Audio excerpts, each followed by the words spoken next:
Hello and welcome everyone, and thank you to those who are joining us live, and thank you to those who are joining afterwards. Today's event sets out to share experiences of pharmacists in Lebanon in times of crises.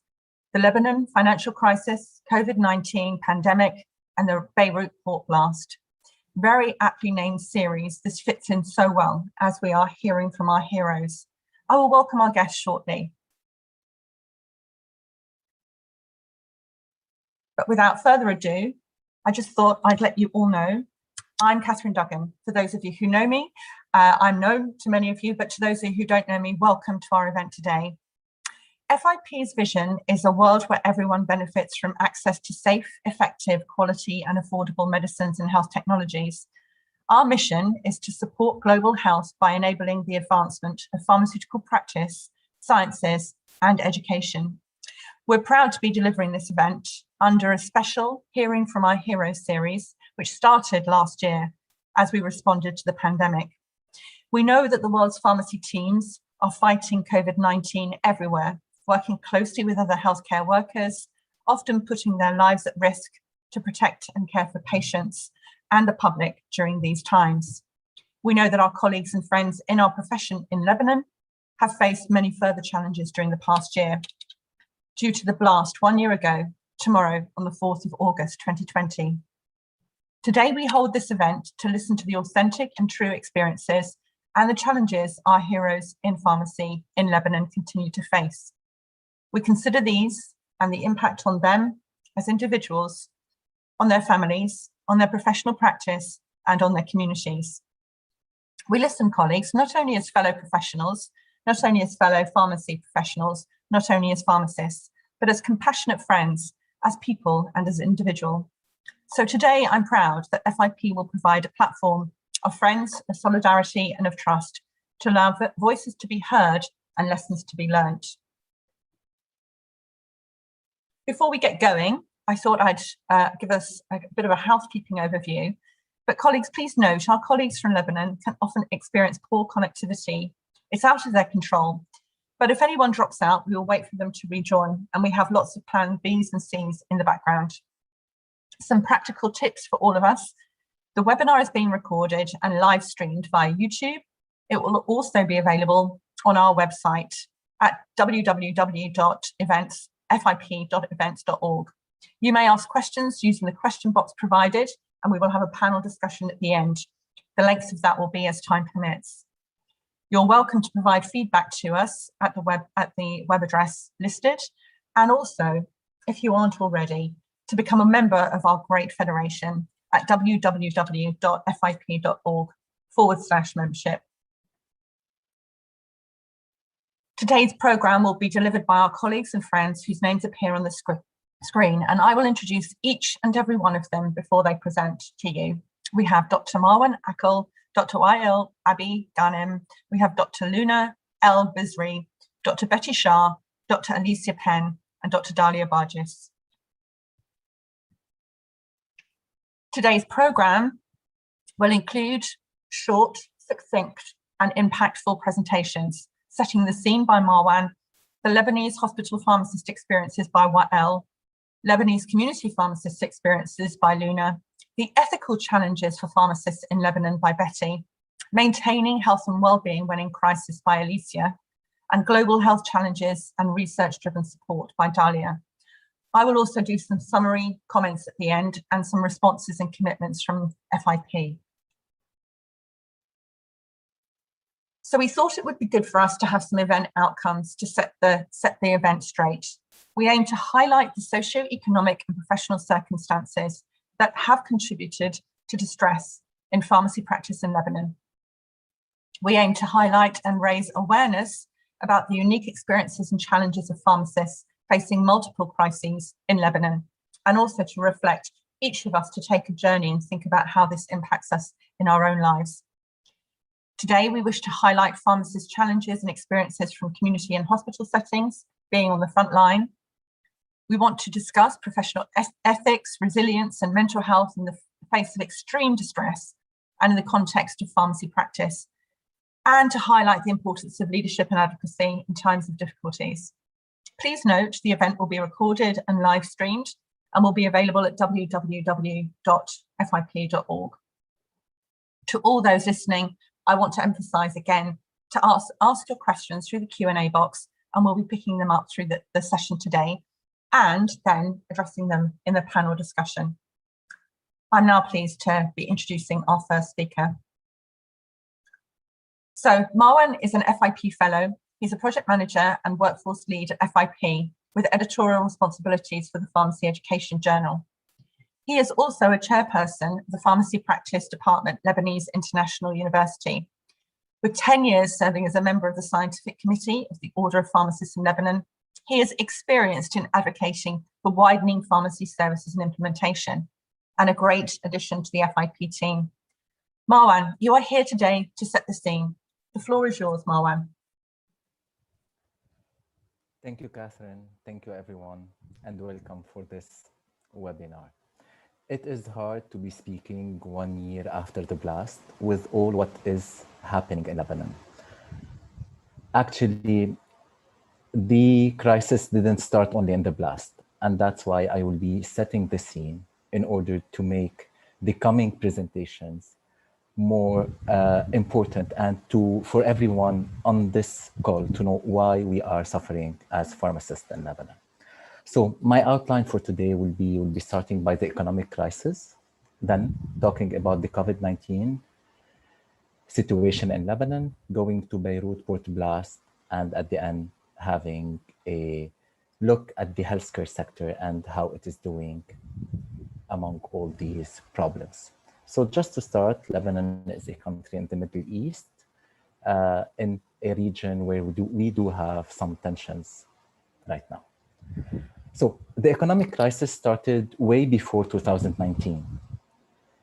And this crisis erupted in 2019, but we were facing a lot of extraordinary challenges.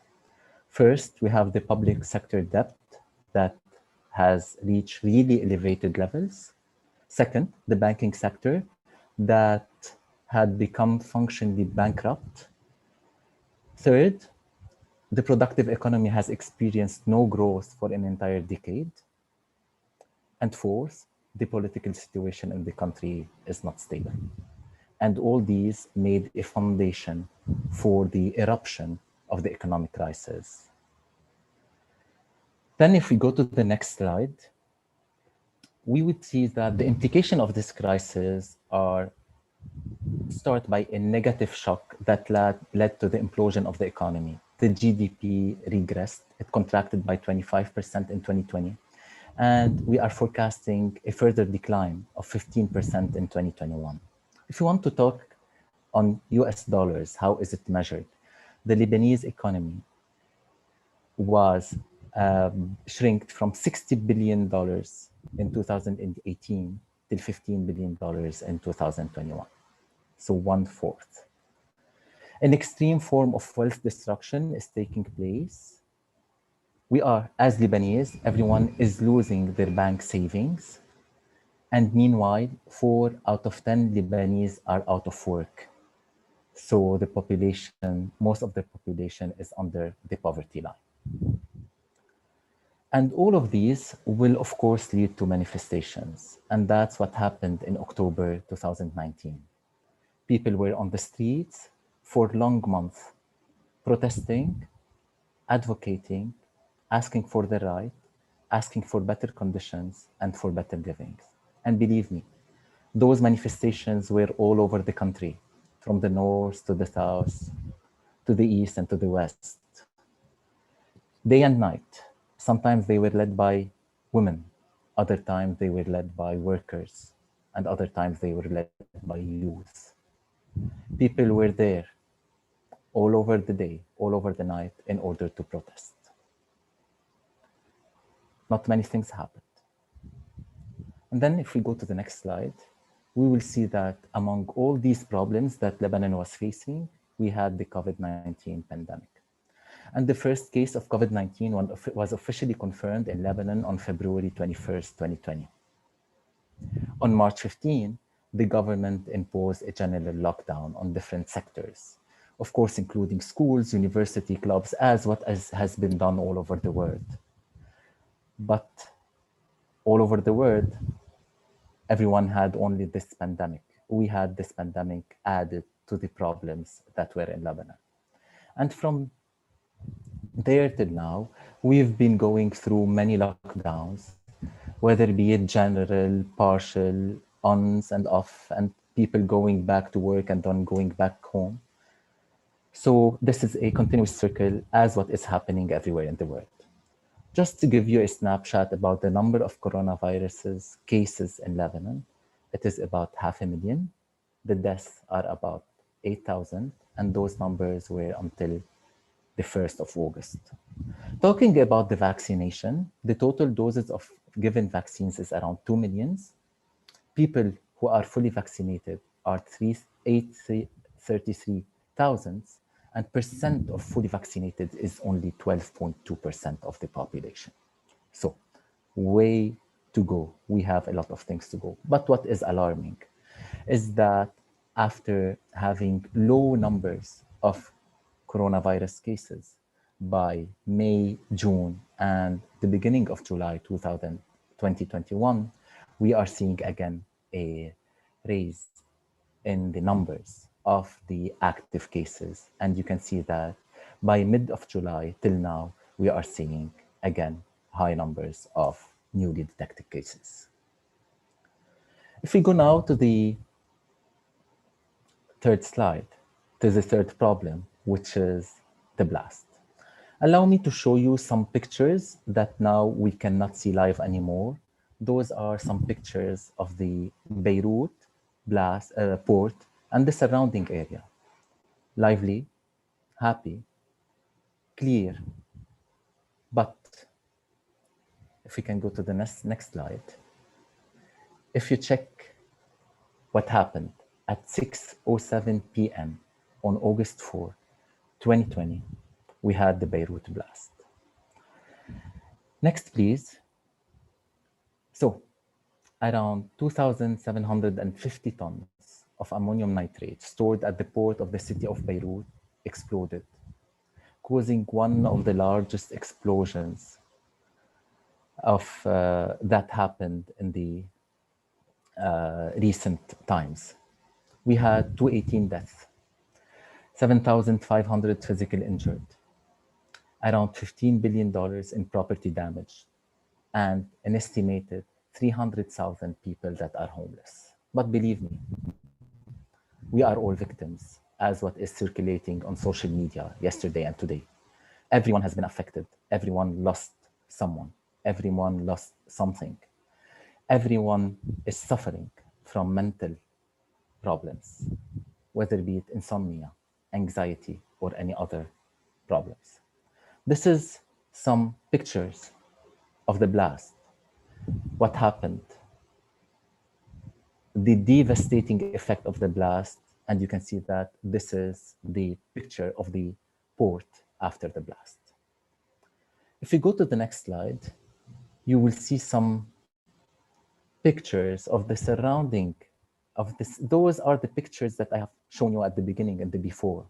Same pictures. Imagine this was what happened after the blast, directly in the surrounding of the Beirut port.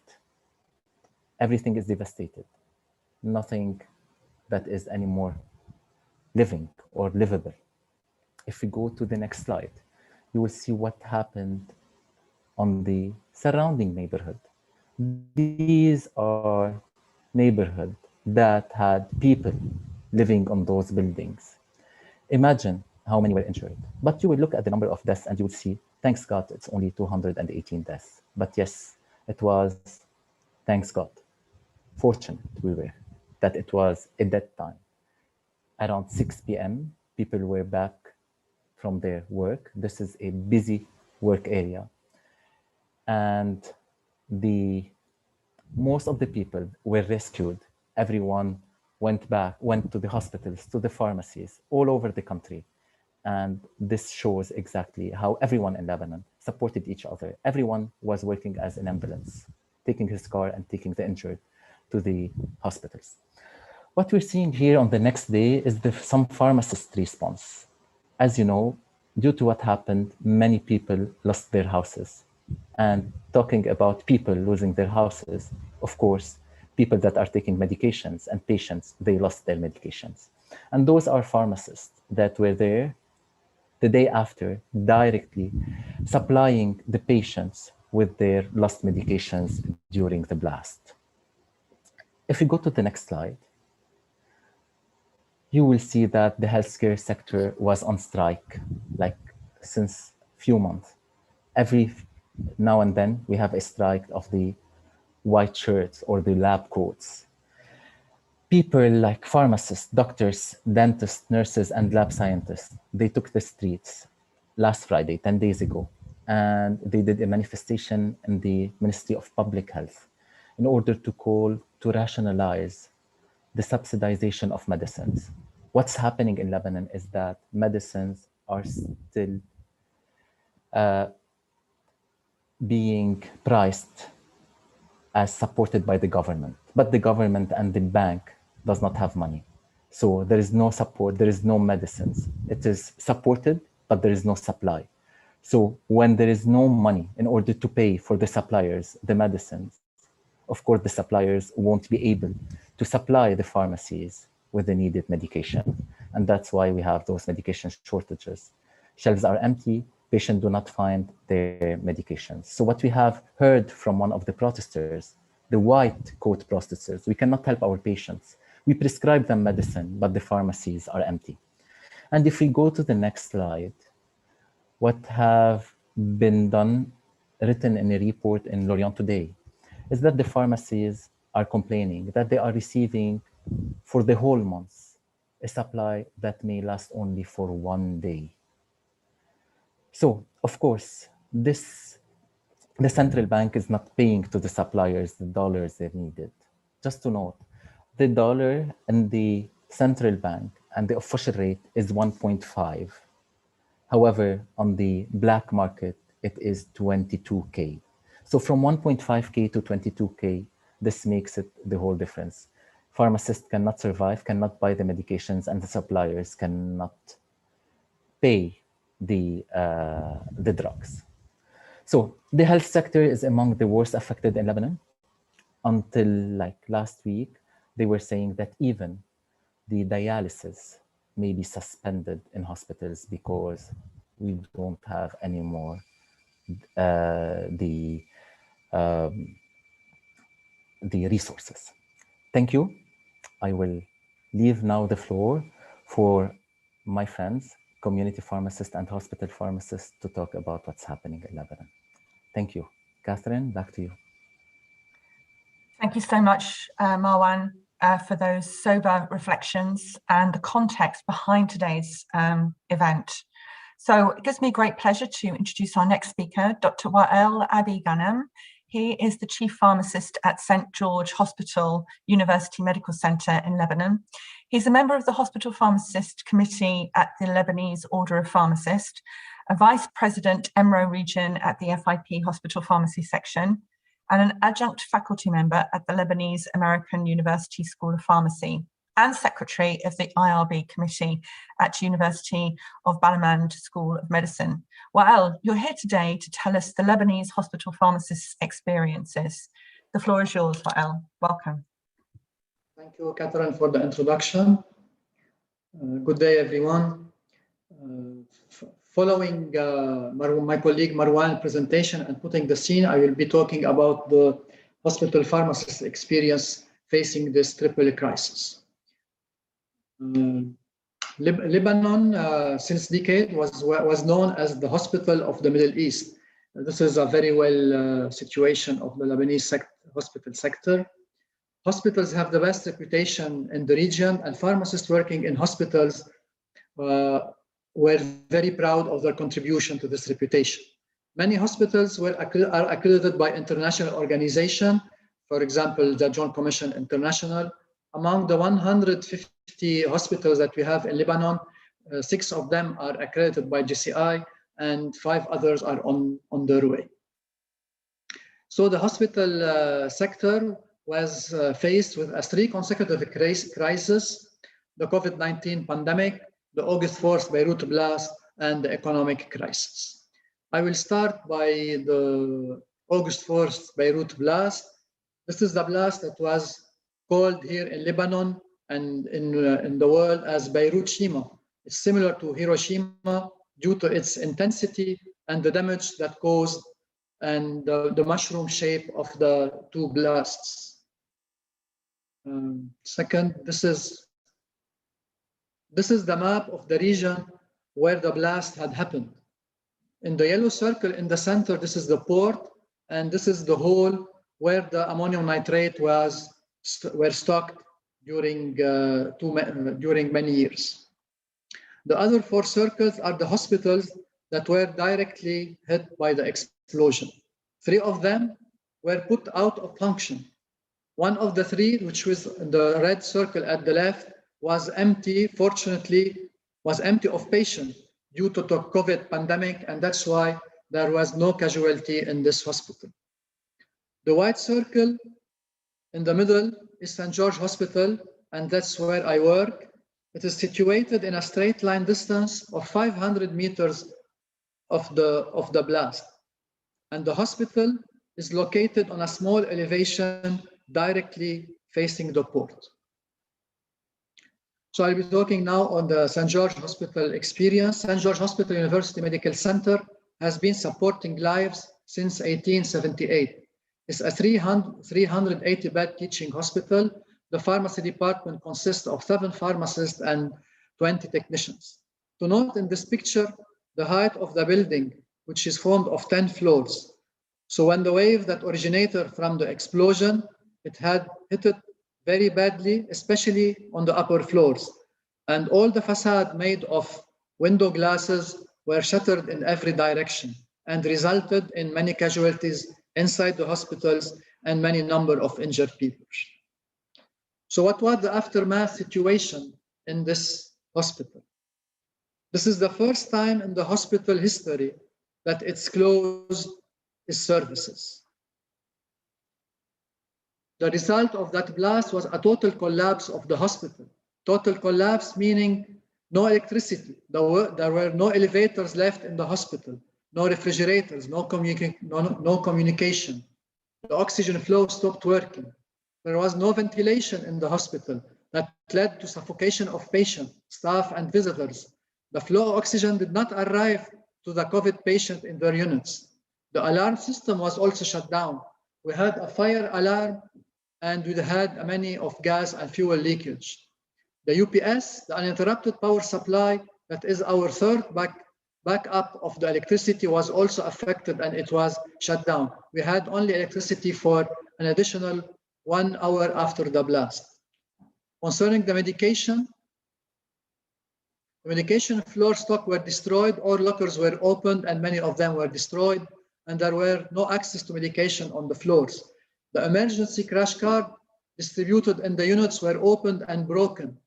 After the blast, the doctors and the resident rushed down to the emergency room, and on their way, they took from the emergency crash whatever they can took with themselves while going down from emergency medication like adrenaline and others.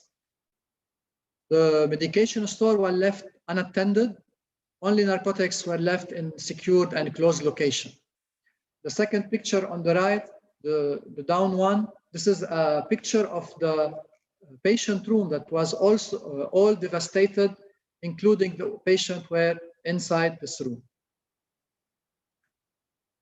Next, so I'm going to show you now a small video of what happened inside the hospital during that night.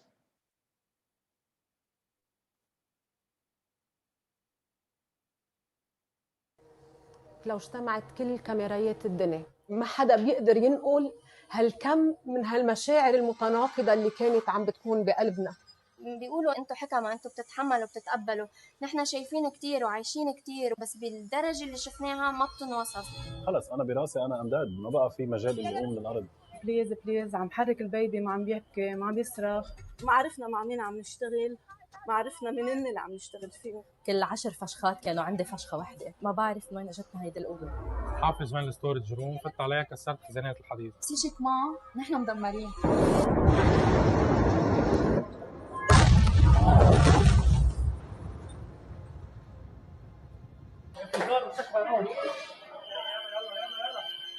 هذه واحدة من أكبر عمليات الإخلاء بالحرب اللبنانية مش صايرة. منا هينة أبداً الصراع بين غريزة البقاء وبين الواجب الطبي.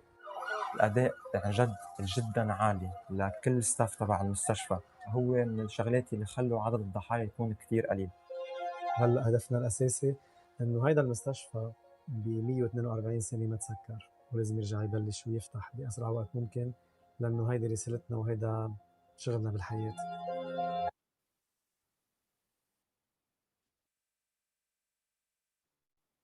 So what was the hospital and staff action on that evening? As mentioned in the video, this is one of the biggest evacuation that has been done in a hospital. We were obliged to evacuate 250 patients from different units, ICU, delivery, pediatrics, and COVID. At the time of the blast, that were still patients under surgery. The physicians were obliged to finish their surgery and they continue it at the lights of the cell phone. This is the picture was taken from inside the operating room where the cell phone were giving their lights. The emergency room were totally devastated and it was relocated to the passage outside the building where emergency services were provided in open air. First aid, intubation, resuscitation, suturing were done under unsafe and unusual conditions. On that evening, we did unsafe practices. We breached rules. We practiced unsafe medication use. Hospital staff. Next.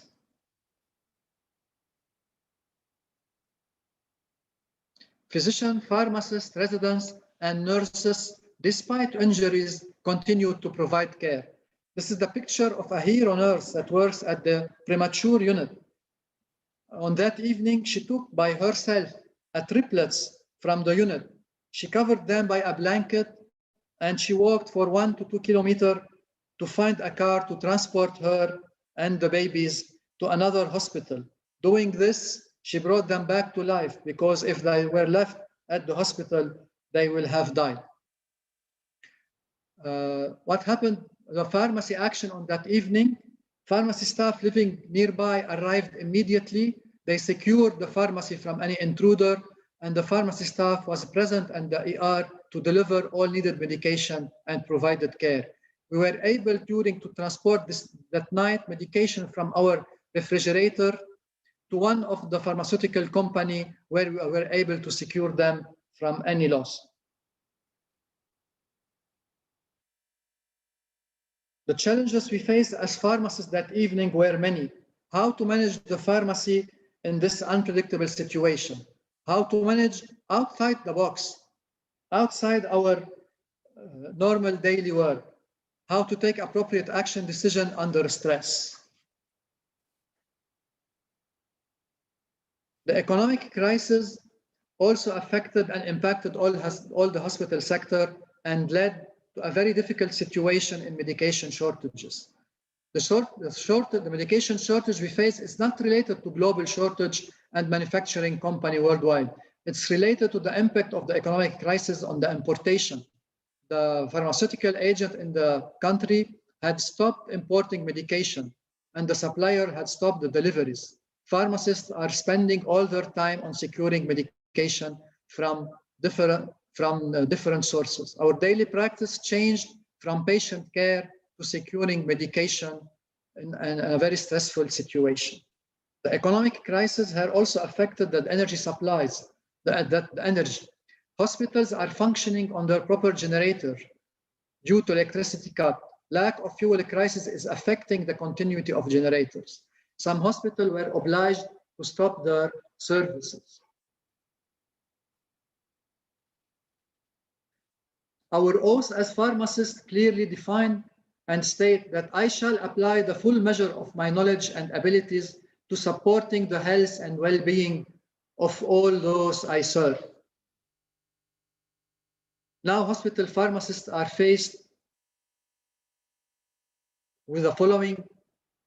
We as hospital pharmacists are not able to keep our oath anymore. We are faced with increased mental and physical work fatigue. We are unable to serve the patient due to the shortage of medication.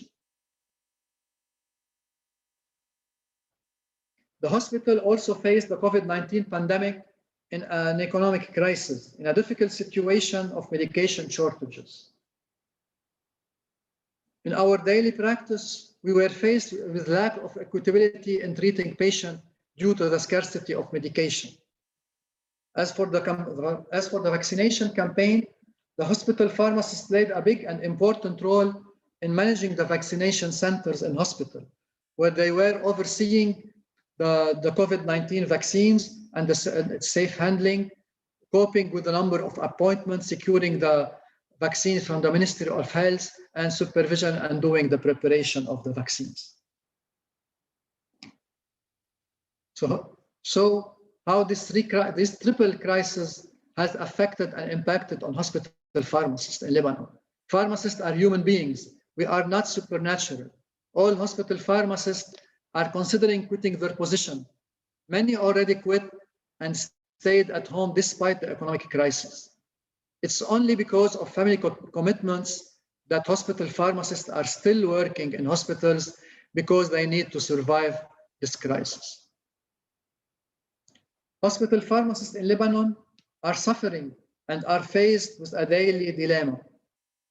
How can hospital pharmacists in Lebanon continue standing on their feet? How can hospital pharmacists continue their struggle when we as hospital pharmacists are not part of what is happening, but we are paying the price of it? When we are faced with unpredictable situation, when we are not well paid, when we are held accountable for securing the medication, when we are left alone in our institution on a national level and international level. And on this, thank you for your listening. Thank you, everyone.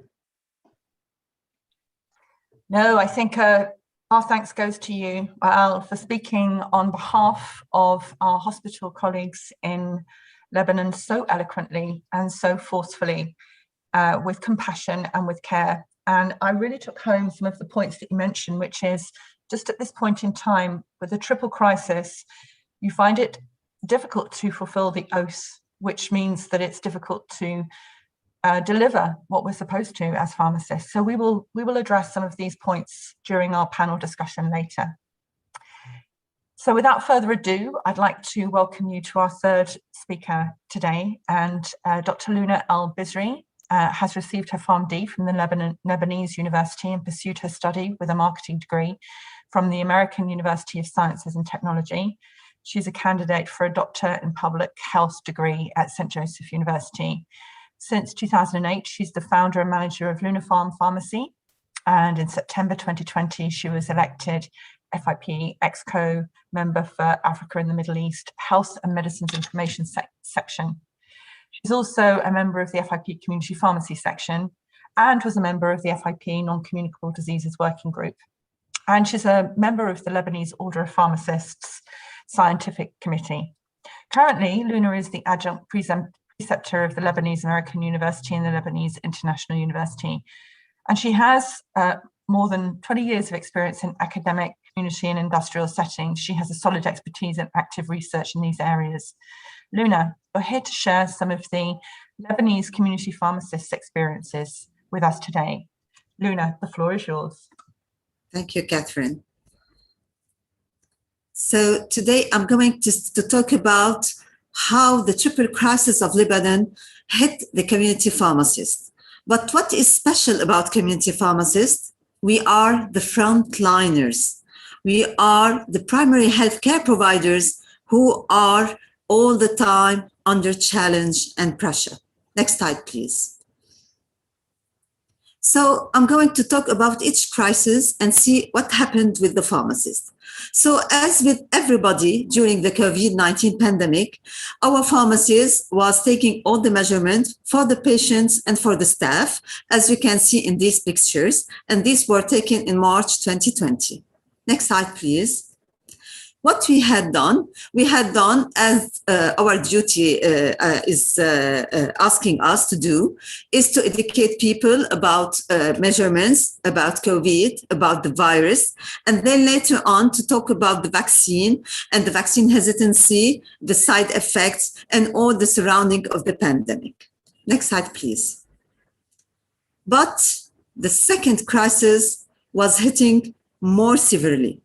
And as Wael has said, hospitals were already struggling to receive coronavirus patients and were overwhelmed with injured people when the Beirut blast hit.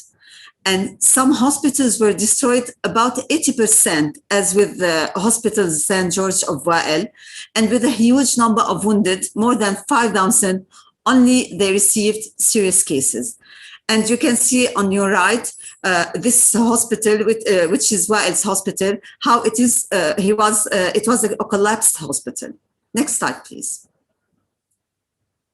Next slide.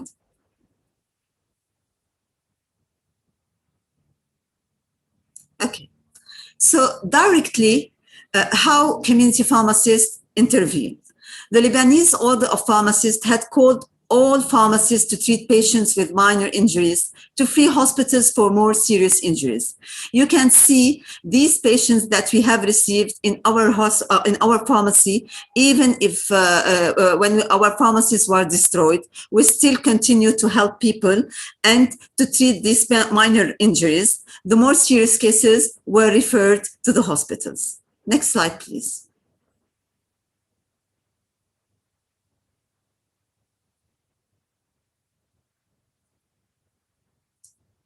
Next slide.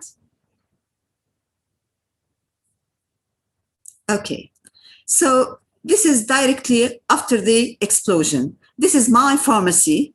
As you can see, the glass were broken into pieces. This is the glass, the window shop. All the false ceiling was broken. All just the shelves were destroyed. Everything was destroyed. The materials, the medicines, everything. So it was the case. I was not very far away from the blast, something around 1 kilometer. Other pharmacies were closer and the damages were hitting more and more. Next slide, please.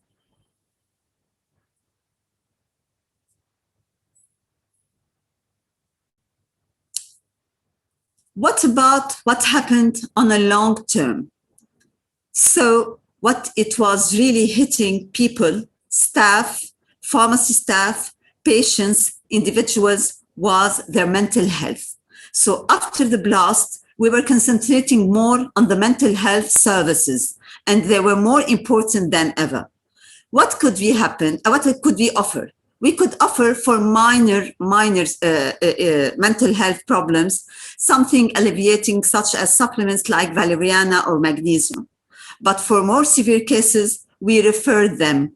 And as you can see on the left, this is a leaflet that is asking and calling people to ask for help with a free line assistance. And this leaflet with these phone numbers and free mental health were distributed inside the pharmacy, and psychological walk-in clinics or supportive phone calls were distributed. We were seeing lots of post-traumatic stresses. Hello? Hello? We can hear you, Luna. Yeah, okay. So we were seeing lots of post-traumatic stress disorders, and besides anxiety, stress, but more severely, panic attacks. Next slide, please.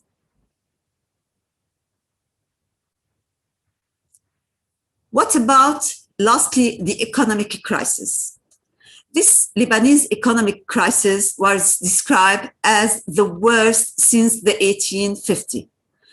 What hit us as a community pharmacy? This severe medicine shortage.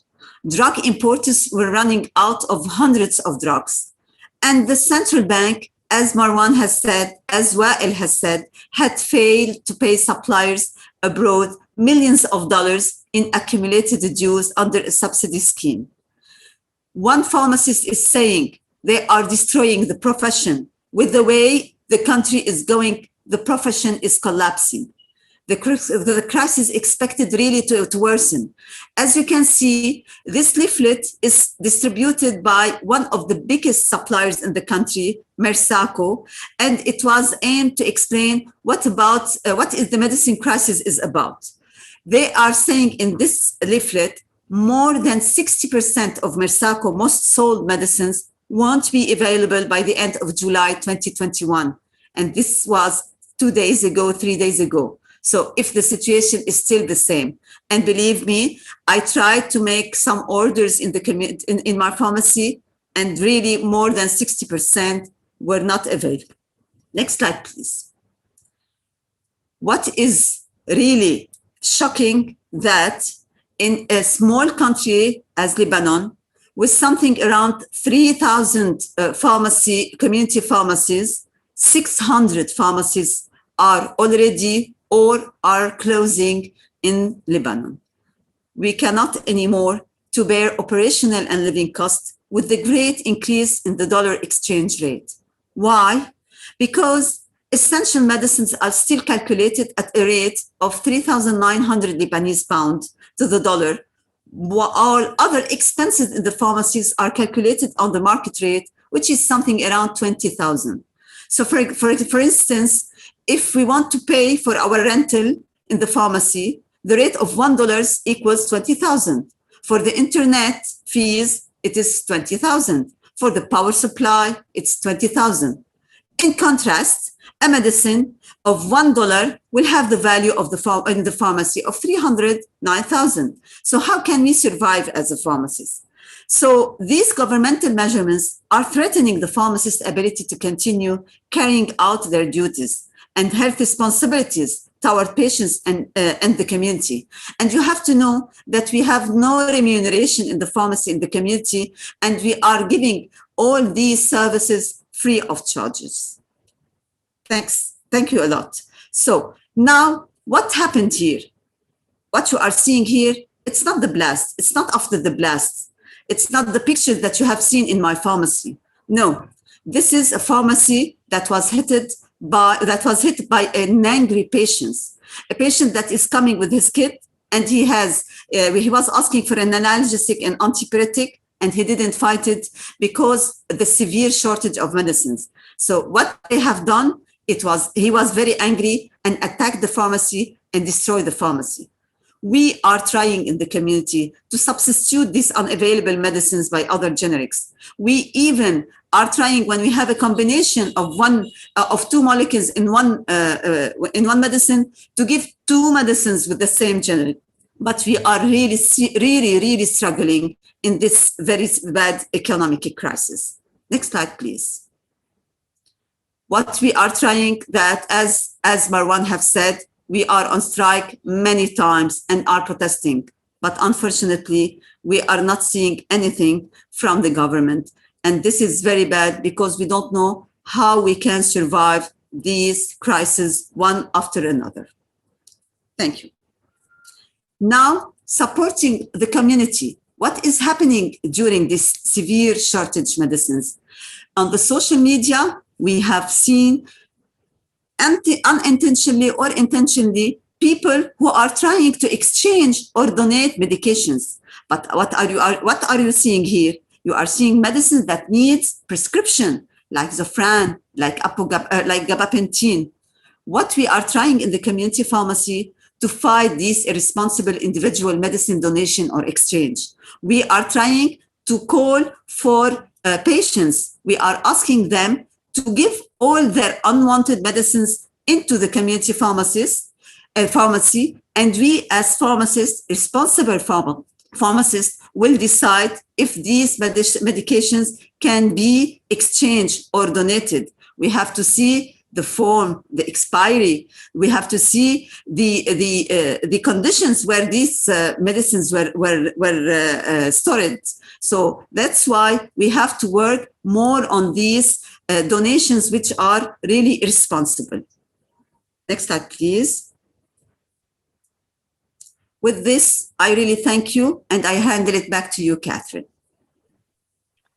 Thank you so much, Lena. Again, very sobering but real experiences from our colleagues working in community. And what we see here again are the results of this triple set of crises, unprecedented, that really bring together the impact of the economy, shortages of medicines, supply problems, and then some of the solutions our amazingly resourceful community pharmacists come up with. We see this resourcefulness and the way in which we can work with and through our patients time and time again from both Wael and Luna. And I'm just very, very proud to see these examples. We'll raise these again as we go to our panel discussion, but now I think it's time for us to move to our next speaker. I just wish I can welcome Dr. Betty Shah. She's an associate professor and researcher in pharmacy practice at the University of Sydney, well known to many of us at FIP. She's there and a fellow of the International Pharmaceutical Federation, FIP, as well, and holds a master's degree in health law, and her PhD is about professional ethics in pharmacy. She's many years experience in community, in hospital pharmacy and academia. And that spectrum of experience and expertise really gives her an awful lot of authority in this area. She is Research Academic Director of Research Ethics and Integrity with the faculty and Chair of Professionalism Committee for the School of Pharmacy. She's Chair of the Ethics Expert Group at FIP and a member of the FIP Congress Programme Committee, working hard with us in the background on our digital events. She has been chair of the Family Planning New South Wales Human Research Ethics Committee for over 7 years. And Betty, it's no surprise to us then, with your expertise in ethics, that you are here to share the ethical challenges for pharmacists in Lebanon. Betty, the floor is yours. Thank you, Catherine. And greetings from far, far away in Australia. My contribution to this webinar about Lebanon is to pay tribute to the land of my forefathers, a land of great beauty but perpetual unrest. To quote Shakespeare, Lebanon always seems to suffer the slings and arrows of outrageous fortune. I pay homage to the martyrs of the Beirut Blast and to those left behind with unspeakable wounds, both inside and out. And to our colleagues, our pharmacists, this is for you. I will talk to you now about the ethical challenges for pharmacists in Lebanon. Next slide, please, Dalia. My objectives are to highlight the circumstances and events in Lebanon that pharmacists have endured over, in particular, the last year, to highlight the ethical challenges they face, to highlight how this has affected pharmacists still standing and serving their communities. As you've already heard, the amazing stories we've already heard.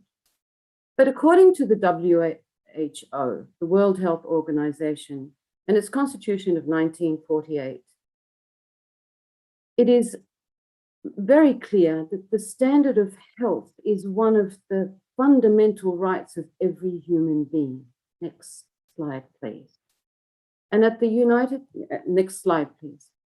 United Nations Declaration of Human Rights, everyone has the right to a standard of living adequate for the health of himself and of his family.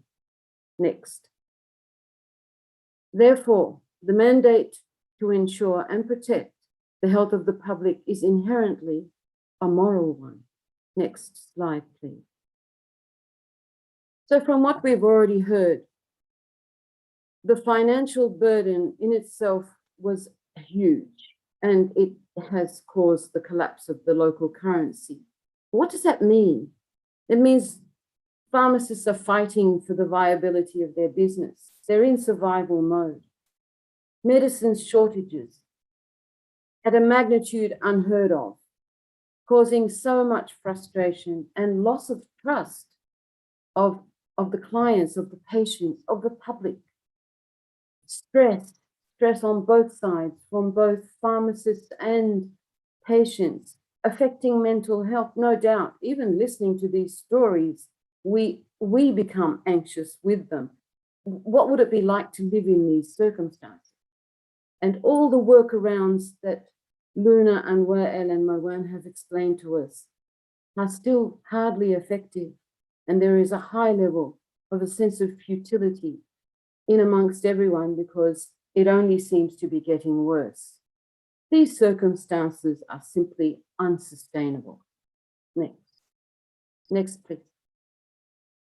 Taking COVID, which has been a burden on every single person in the world. In Lebanon, there's lack of information and public awareness. This causes confusion and panic buying of medicines in particular. There's lack of resources and purchasing power of the public has just gone down to a point where they can barely afford to eat, let alone have their medicine. The frustration is unbearable almost. Pharmacies have had to cut some of their services. We hear from our colleagues that what they used to be able to do, like monitoring blood sugars, taking blood pressure, all these small gestures of care that we do free of charge, walk in for patients, had to be stopped because of COVID restrictions. And this also caused a level of disappointment in the public. And then what you saw with Luna, the stress and the fear that pharmacists are practicing in, the sheer absolute worry about whoever's coming in to ask for something, how can we help them? Just that level of stress causes mental illness and anxiety and depression. No doubt, there's no doubt about it. Next slide, please. And then there was the blast. Can you imagine the sheer terror of it? Can you imagine the sounds? Can you imagine what happened? And then pharmacists were thrown in at the deep end. I doubt there are many who have been trained formally in first aid, but they had to do it. There was blood everywhere. There was glass everywhere. It was so dramatic. It was surreal. And of course, they live, as does the whole population in that area, lives with trauma and mental health issues. That's not even counting the damages, the physical damages, the financial damages, and the loss of life and limb. The most terrible thing that happened in amongst all of those. So taking that into the context of professionalism, how do we function professionally under all these circumstances? Let's just look at the 4 pillars of bioethics that actually are the foundation of ethical practice in all healthcare, including pharmacy. These 4 pillars are the ancient principle of doing good, to do good, the duty of care, beneficence, to do no harm. It's been known since the Hippocratic Oath, non-maleficence, to respect patient autonomy, their privacy, their dignity, their consent, and justice, fairness of access and distribution. How can we meet these? As well as said, how can a pharmacist meet what they took an oath to, what their principles of professionalism are? Let me list some of the challenges. Say, for example, to do good. What is the challenge here? You have fear of aggression. You want to do good, but you're just worried that you might get slammed by a client who's angry or who's frustrated or who needs the medicine for a child. And also they had to tend with loss of public trust. The fact that we survive on public trust can't be missed. To do no harm is challenged by perceptions. Of course, no one did harm. None of our pharmacists did harm. But there were perceptions and accusations and blaming and this subtle kind of doubt about whether or not they had a personal financial interest in this medicine shortages business and things like that. This was part of the loss of public trust. And when it comes to patient autonomy, you have to have empathy to engage with the client, with the patient, to respect their autonomy and dignity. But you also, in circumstances like this, you hear that there's a sense of futility. As Luna told us, that there were people saying the profession is collapsing. The profession is collapsing. This is a sense of futility. And this is also about the mental health of our pharmacists and having to deal with mental health of the public that they are serving. And yet they are serving. And when it comes to justice, I feel that the biggest challenge for all these pharmacists in the community right now is fair access. How can you manage to provide fair access when you have medicine shortages? You have one packet of Panadol. What do you do with it? And there are 10 people needing it. How can you prioritize? I dare say prioritizing is even an act of unethical principles. It doesn't work. It's not ethical. And then you are accused of bias, no matter what you do. And anger mounts with the public as they become more and more frustrated. The challenges are huge. They are immense. And yet the pharmacist in Lebanon still holds out despite all of these challenges. The challenges continue, but for how long? As Wa'el said, pharmacists are human beings. But in Lebanon, they have been the epitome of resilience, strength of character, and professionalism, and dare I say, care. You could hear the care in their voices today.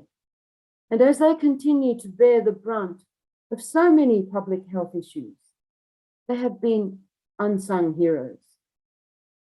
But for how long can they hold out? Let me ask you, what do you think? Next slide, please. Pharmacists in Lebanon need a voice. They need a helping hand from us around the world, from the global community, from the profession. So I'll now hand over, perhaps, to Alicia to help you in Lebanon. Thank you for listening. Thank you so much, Betty. And I echo your words that the globe, our community, our profession need to now stand shoulder to shoulder to support our colleagues in Lebanon and take lessons from their compelling stories to other countries as well. Thanks, Betty. So I'm going to move us on to our next speaker today is Dr. Alicia Pena Zama. She's a chartered counselling psychologist and an occupational psychologist. So not in the profession of pharmacy, but here as an expert in the field.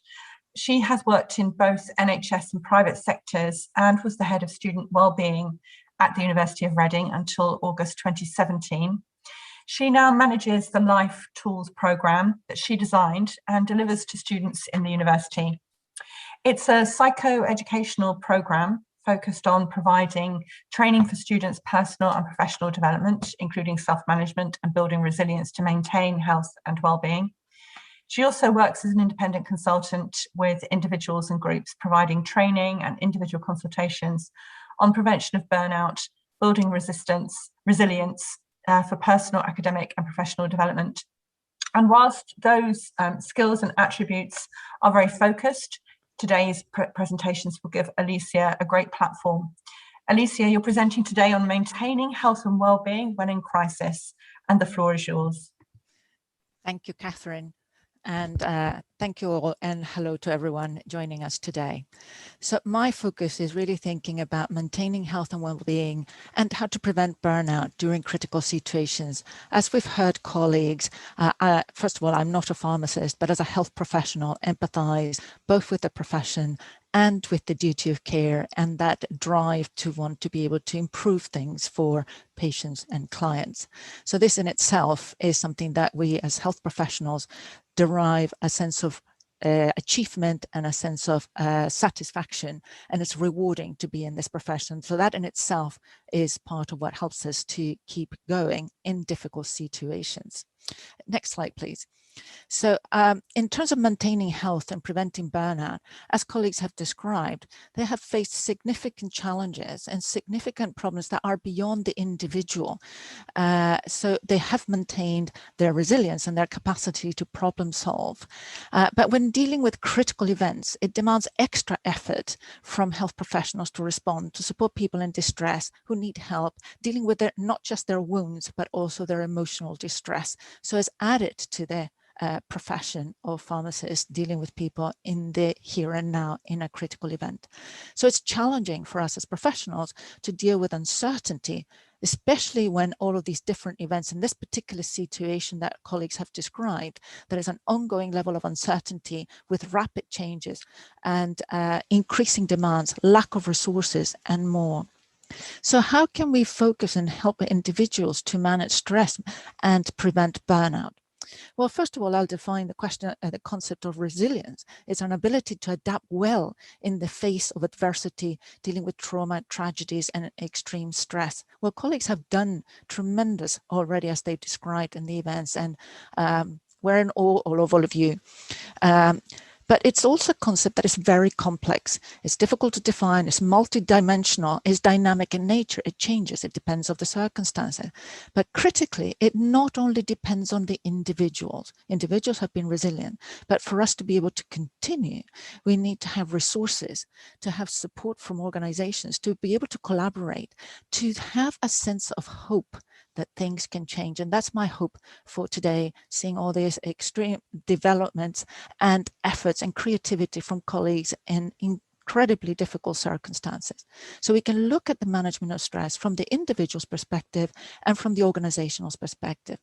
So from an individual perspective, in critical events, when there's so much that is affecting us, it's important to prioritize self-care, especially because we don't know how the event is going to go on for, and we have seen a year plus since the blast and COVID.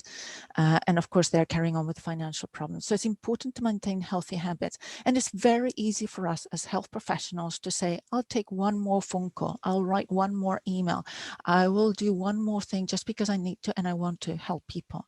But if we overextend, then we just reduce our resources. So prioritizing self-care, taking breaks, talking to people, connecting with trusted others, having support networks, so that people who understand these work-related issues, people who understand what it is like to deal with distress to patients and get support, sharing this common experience that can give us a sense of we're in this together. This in itself is supportive because we're human beings, we're social beings, and we need to connect with others.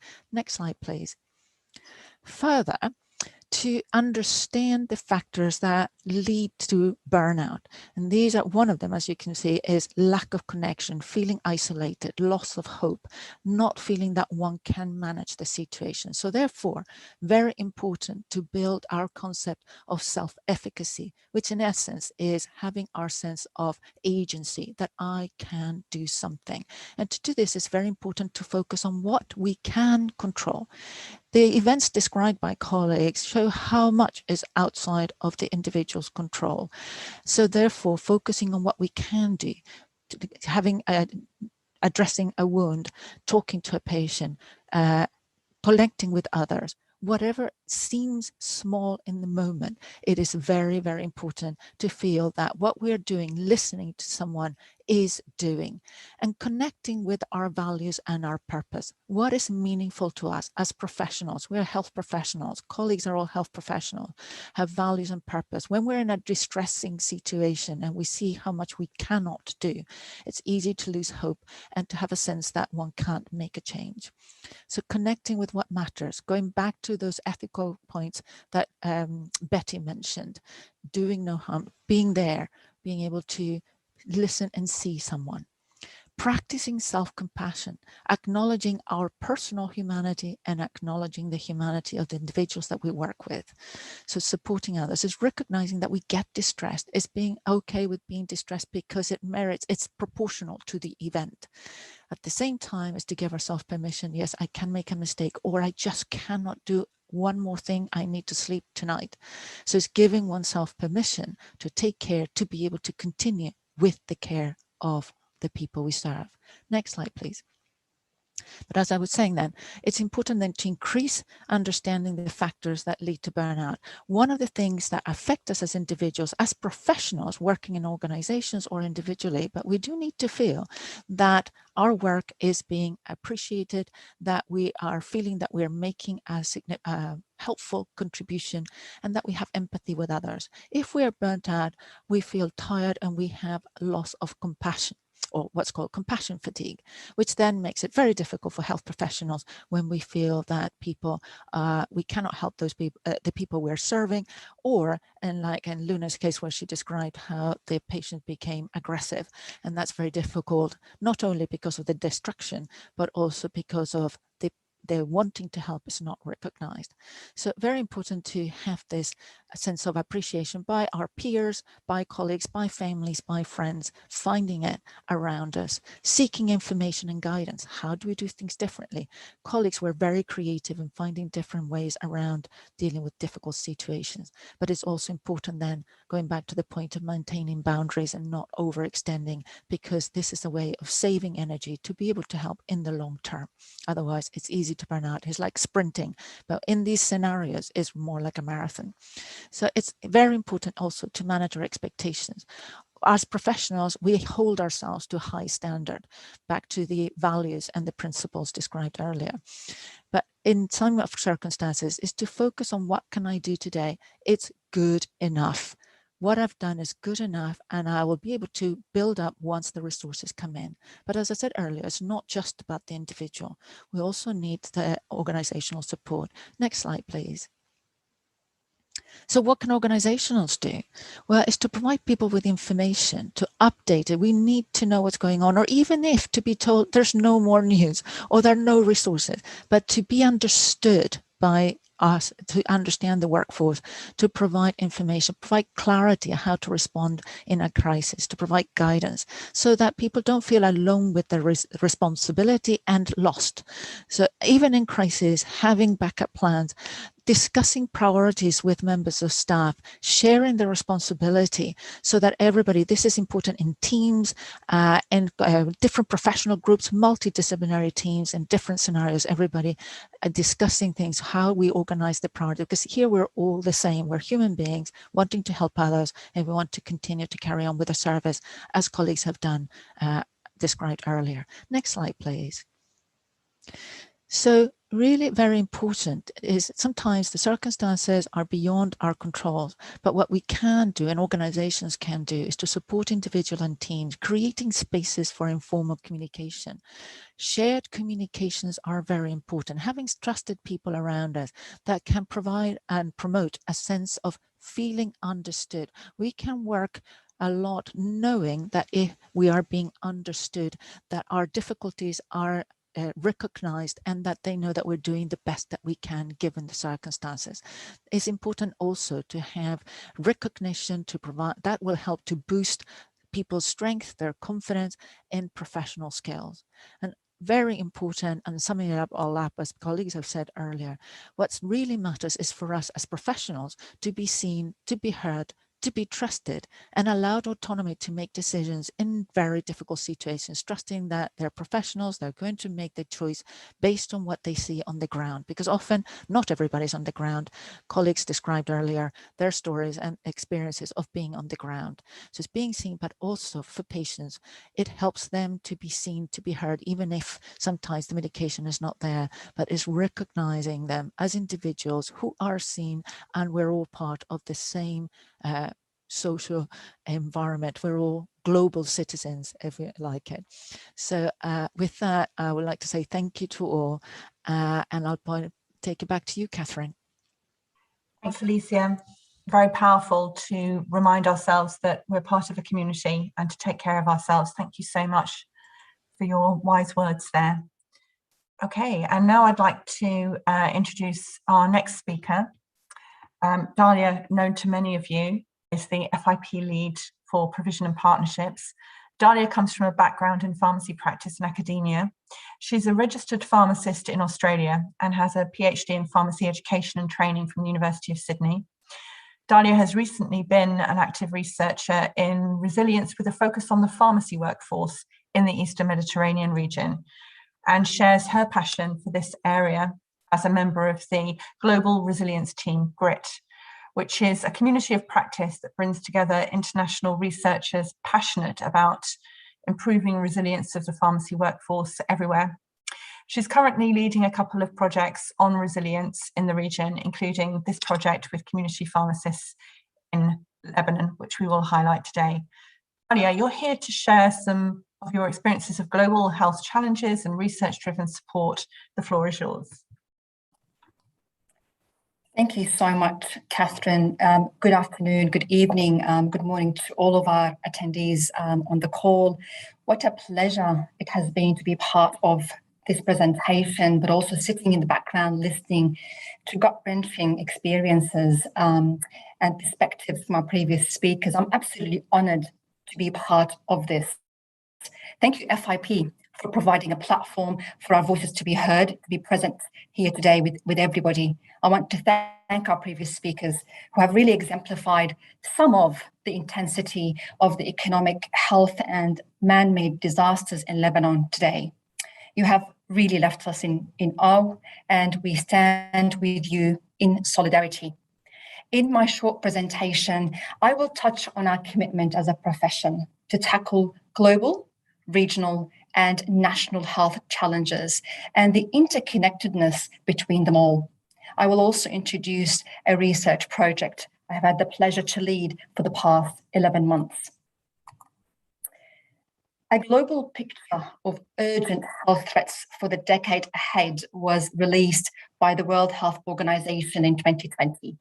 A list appears on the screen, and I quote, was developed with input from experts around the world and reflects a deep concern that leaders around the world are failing to invest enough resources in core health priorities and systems. This puts lives, livelihoods, and economies in jeopardy. None of these issues on the screen are simple to address. They are within reach, though. Public health is ultimately a political choice. There are at least 5 threats in this list that were highlighted or described briefly, some of the aspects experienced by our friends and colleagues in Lebanon. And these include delivering health in conflict and crisis, highlighting some of perhaps potential health inequalities, the devastating issues with access to medicines, preparedness of the workforce for pandemics and health. How do we tackle, combat, stop communicable diseases, but also earning public trust? My colleague Betty and Luna have touched briefly on this. We've heard Luna touch on how public health is compromised by the spread of misinformation on social media, for example, that has been noticed recently, but as well as through an erosion of trust in healthcare professionals at times, and public services have been misutilized in this case. Lebanon and many other countries is something of a microcosm of the world around us in its battle to advance health for everyone, everywhere. But Lebanon is also something of a microcosm of the Middle East or the Arab world, a region fraught with decades of geopolitical conflict, humanitarian crisis, and economic challenges. It is no surprise for people in Lebanon that are increasingly desperate, I quote, stressed, tired, burnt out amid the political deadlock and financial meltdown, rising poverty, COVID-19, and a man-made horrendous explosion. August the 4th is tomorrow, which marks 1 year after the Beirut Port Blast. Last year, on August the 5th, and the day after the explosion, I was also reaching out to friends and family around the world to check up on them. And through my phone, I was doing that, just going through my contacts list just to make sure that I was hearing back from family and friends. But before I touch on the Beirut Port Blast, I just want to highlight the burden of health threats and challenges is a shared responsibility. It is a shared responsibility by nations, by regions, and by the global community. And the interconnectedness that I described earlier between them is clear. If we just focus on the pandemic only, the pandemic has highlighted and uncovered the inequalities and in the capacity of nations and regions to act, react, deal, manage the global crisis. I refer to it here humbly as a chasm of inequality. Around the world, there are marked differences in how this pandemic has been managed, both in terms of how successful countries have been in maintaining the health of their people, the economy, the general well-being, socially and economically as well. Some reported reasons for these include the pre-existing state of healthcare and health inequalities in the nation, a country's preparedness and the resiliency of the economy, the equality of public health response, including a reliance on science and expertise, people's trust in guidance provided by governments and health authorities. And it is speculated that researchers will take many, many years to explore the true impact of these factors. But going back to the Beirut Port Blast, and as we all grappled with that day, reaching out to family and friends, and on the next day, I was also glued to the TV news channel just to find out what exactly is happening on the ground and to explore the aftermath of it in disbelief. I will share with you a footage I captured by my phone very quickly that became the impetus, the driver for a research project that I have had the pleasure of participating in.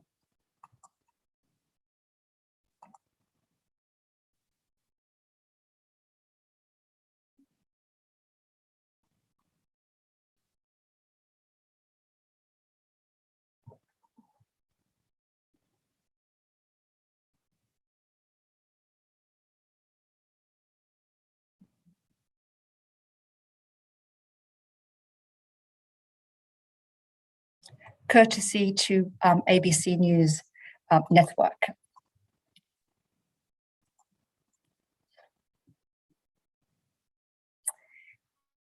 I am proud to share that this particular incident, a silver lining for us as a group of healthcare professionals can be seen.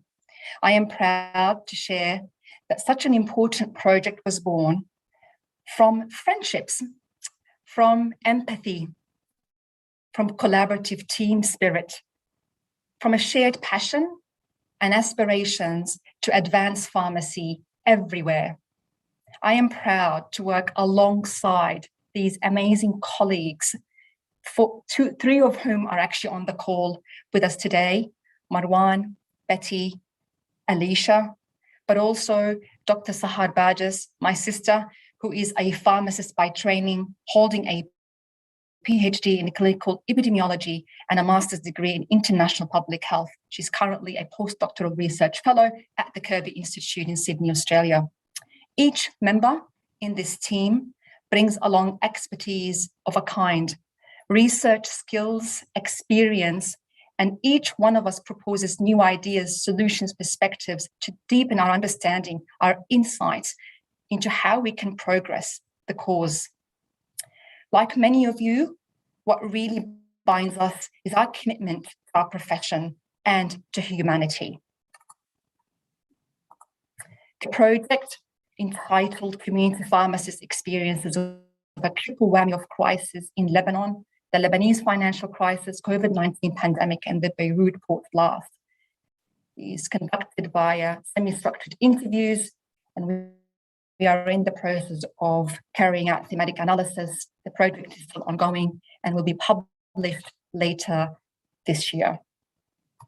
It is important for us as healthcare professionals to document our findings. And this is one way of doing it via research, as you all know. So research is a tool of documentation, but also the ultimate purpose of research for us is to impact policy and practice change. It is when we transform data into evidence by presenting our findings and reports to stakeholders. It is when we develop new knowledge which influences plans and decisions by stakeholders and policymakers. It is when we're able to implement decisions and affect systems. All can have cross-cutting implications from nations to regions to the whole globe. Dear colleagues on the call and those listening in afterwards, conducting meaningful research or impactful research is also a journey that is based on collaboration between like-minded, compassionate, passionate people, but also driven by good communication. It is also driven by compassion for the cause and for others that are perhaps not as fortunate as us. It is a privilege to be able to share some of our skills and knowledge to advance the cause. And it is definitely by the commitment that binds us to humanity and to the humanity of other people, like Alicia described earlier.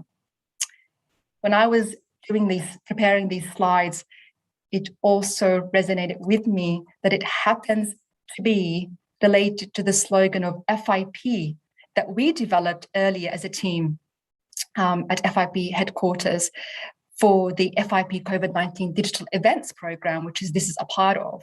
And the slogan is collaborating through the pandemic, working and learning together. What an example we have shown in this particular webinar to reflect exactly that. And I'm sure that Catherine and the rest of the team here today will agree with this.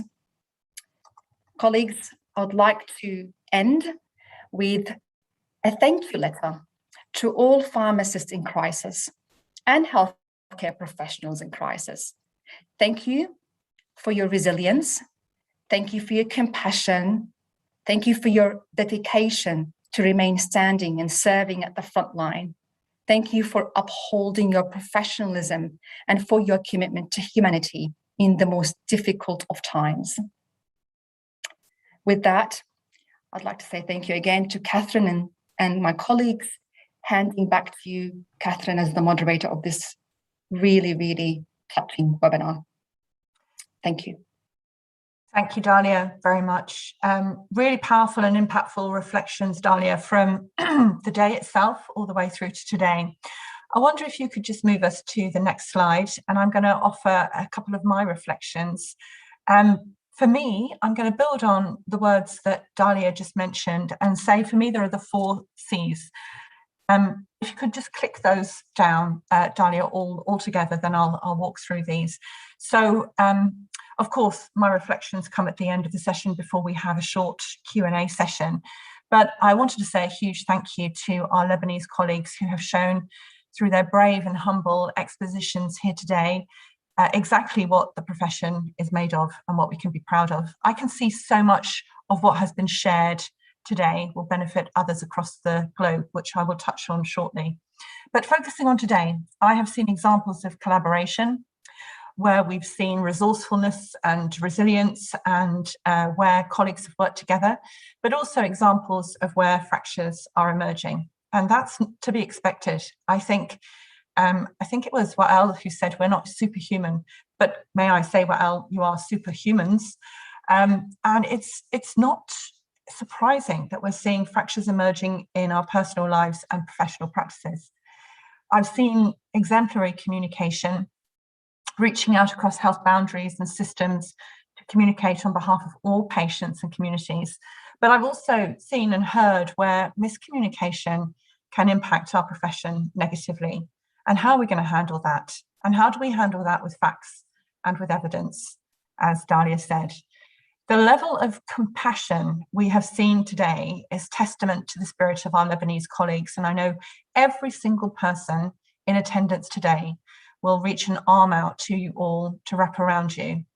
But also the way in which sometimes colleagues, a lack of compassion can impact our profession.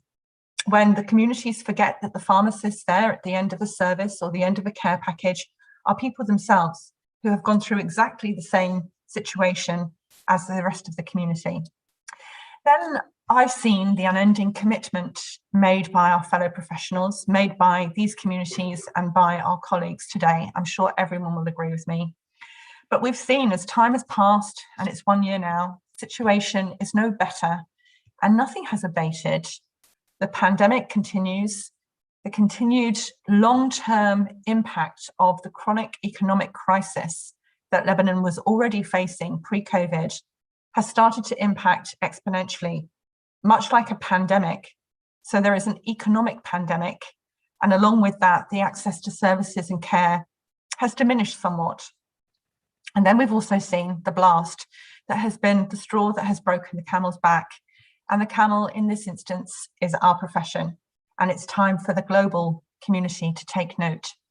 We see and hear that people are tired, people are exhausted, and people are reeling from the 3 levels of crisis: one chronic, one global, and one political, with a huge impact on everyone.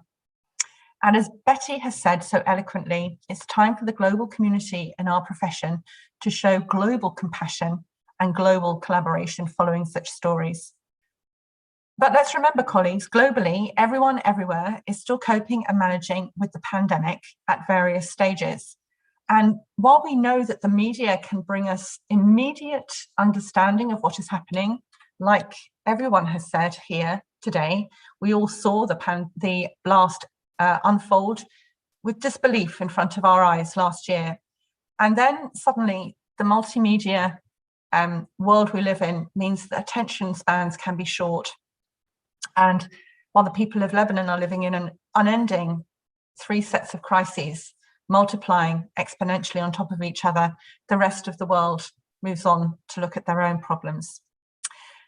But I think it's time for us as a global family in our profession to pay attention to others outside of our immediate communities. And as CEO of FIP, I see much learning from the presentations today. Before we go to our panel, I think we should spend a few moments as a panel. But can I just take you all back, colleagues outside of the Lebanon, to the fact that this year we've seen a succession of record-breaking natural disasters sweeping the globe in recent weeks.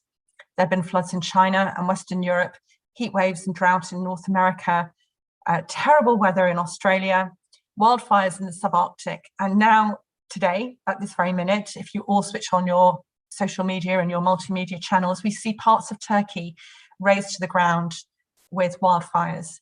And colleagues, we see the impact of how our governments handle or don't handle these crises to the benefit of the people. This is what has really caused the problems in our communities and societies.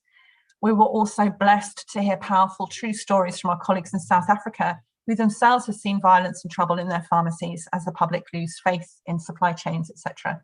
And the frontline professional is left to manage that crisis, which is very, very tough. So I wanted to make a couple of commitments from FIP before we go to the panel. At FIP, we can commit to everyone that, firstly, we will provide a platform and a space to allow voices to be heard. The pandemic has changed everything that FIP does, from global congresses and face-to-face events to providing digital platforms. But we actually know that with humility, if we provide spaces for voices to be heard, we can provide connections and contacts. We can provide space for compassion and communication, and a space for those words that Dominique really attests so much, a space for solidarity in trust. Secondly, and practically, we need to raise awareness and get these impacts seen by agencies, ministries and governments.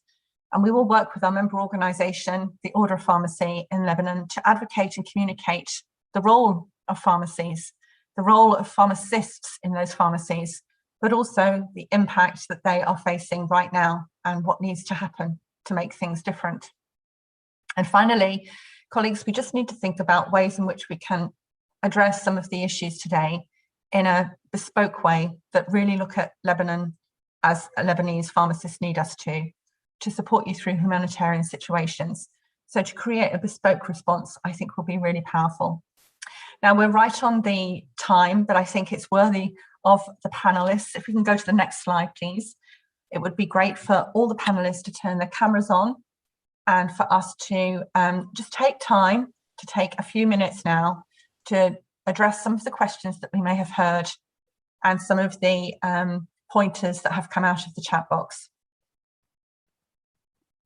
So I'm very happy to take the questions. If the FIP team could field the questions to me, then I can just to address a couple of those important points. I see in the question box, we've got a question from Fahana. May I ask if there were plans or policies made these times to solve medication shortages?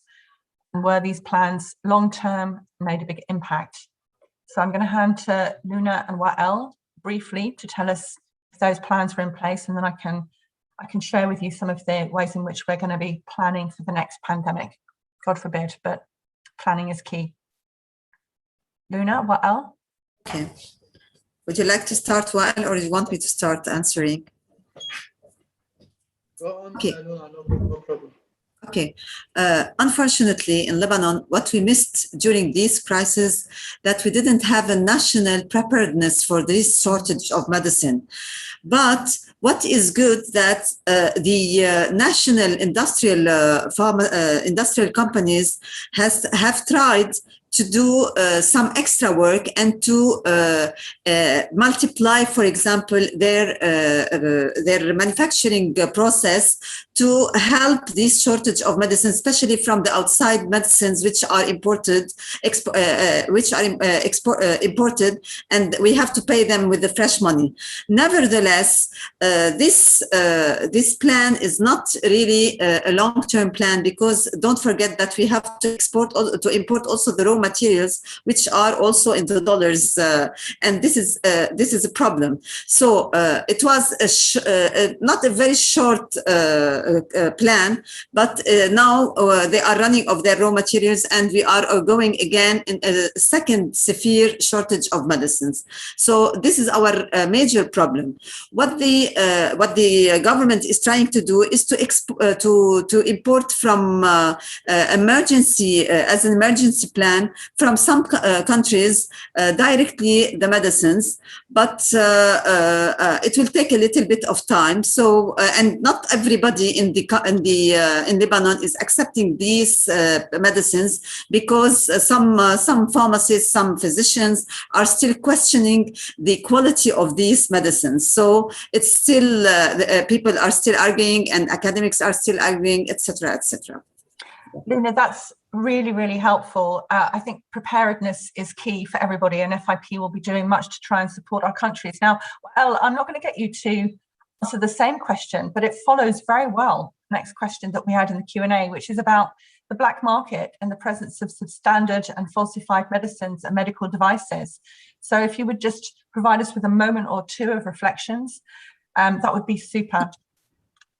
Okay, I will tell you something, that inside the pharmacies, there's no falsified products, there's no low quality products. What we fear about is what's going on, what is happening outside the pharmacies. For example, on WhatsApp group, on social media, between people who are, let's say they go to travel into another country, they are taking medicines inside their baggage, and they are coming with these medicines. What we fear and what we are doing in our community pharmacies to explain to our patients that even those that let's say these medicines are good in their country of origin, what we fear about it is the storage conditions. We fear about the person that is carrying these medicines, because we don't know really if they are really taking these not falsified medicines, because these patients, these people are taking money, and they are not reliable persons. We don't know if they are bringing medicines, the good conditions in temperature. temperature and storage?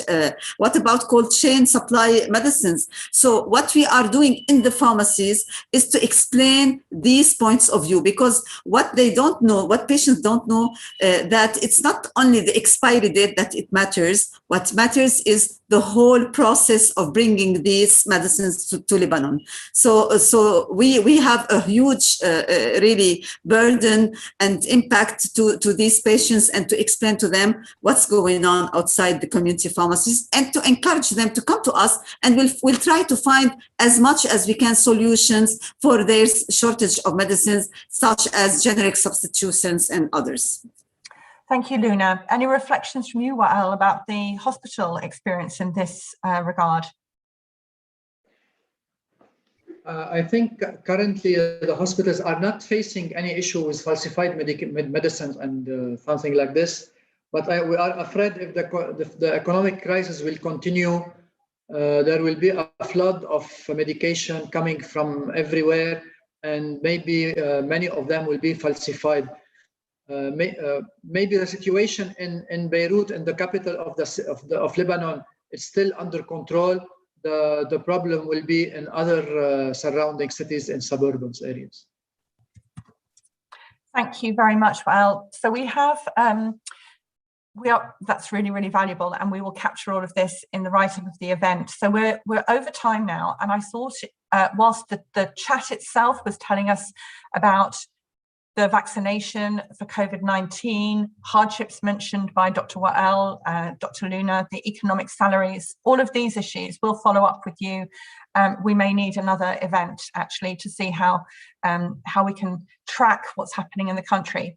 But I thought to bring the event to a close for today with a commitment that this is the start of the conversation, not the end.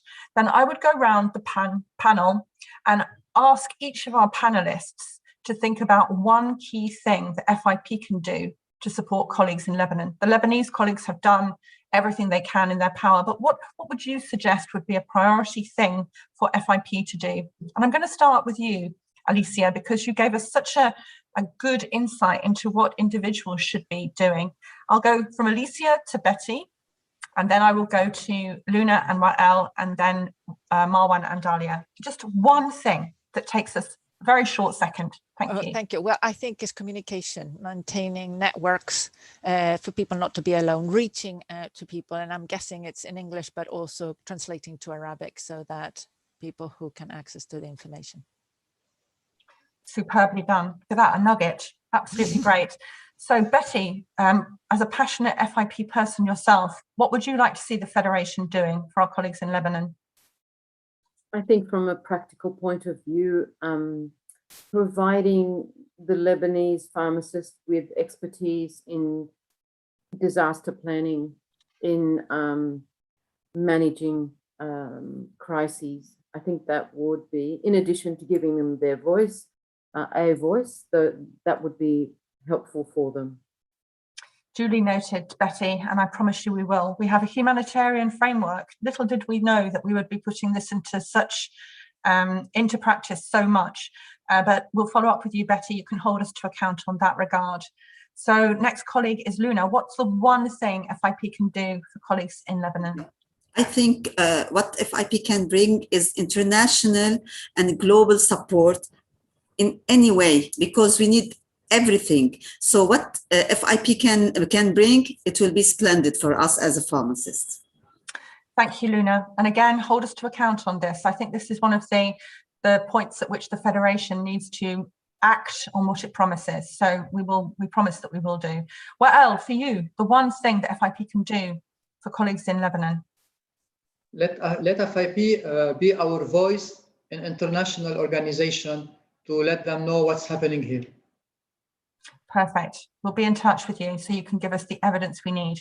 Marwan, from the ground itself, what's the one thing we can do? It's keeping on those channels open. So providing those platforms for the pharmacists to speak. I know that Luna and Wael are presenting a big portion of the Lebanese pharmacists, most of them the community and the hospital pharmacists.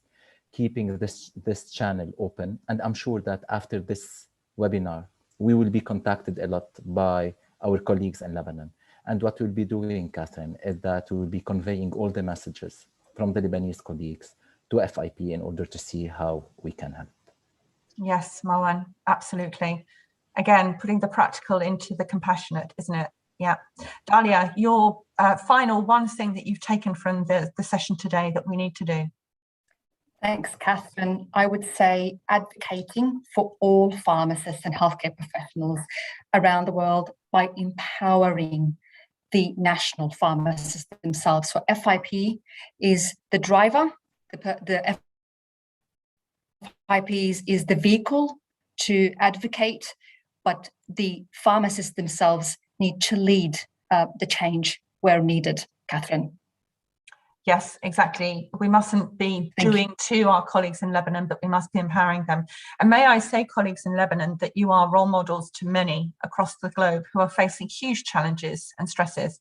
I mentioned a couple in my observations, but, you know, we will be standing on the shoulders of giants as you move through this crisis and beyond with our support. So many will learn and will gain strength from your experiences.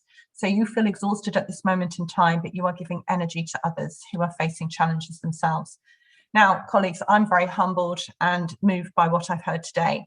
And it's 1 year anniversary after several years of ongoing crises in Lebanon. My heart goes out to all of you in Lebanon, to all of you in the Middle East, to many of you who are facing challenges within your countries on top of a global pandemic. And let's not forget, even as a federation of many, we are all individuals and we are only as strong as the support we feel and the support we get from others. So let's use the strength of our federation to reach out to each other on events like this, but also behind the scenes to send a message of support, a message of check-in and a message of care. And I cannot thank our panel enough today. Luna, Wael and Marwan for your on-the-ground authentic voices. Betty for your far away but authentic voice, reaching on all of your experience in this area. And Alicia for your slightly external perspective of what's going on in the profession. And Dalia as well for really getting the whole event going. I thank you all, and I'm truly proud of chairing this event. May it be the first of many. And Lebanon, our hearts go out to you, but let me tell you, you are leaders. You are leaders in this endeavour. Thank you. I wish you all well, be safe, and let's see each other very soon. Take care. Thank you. Thank you, everybody. Thank you. Thank you so much, everyone. Thank you, everyone. Thank you.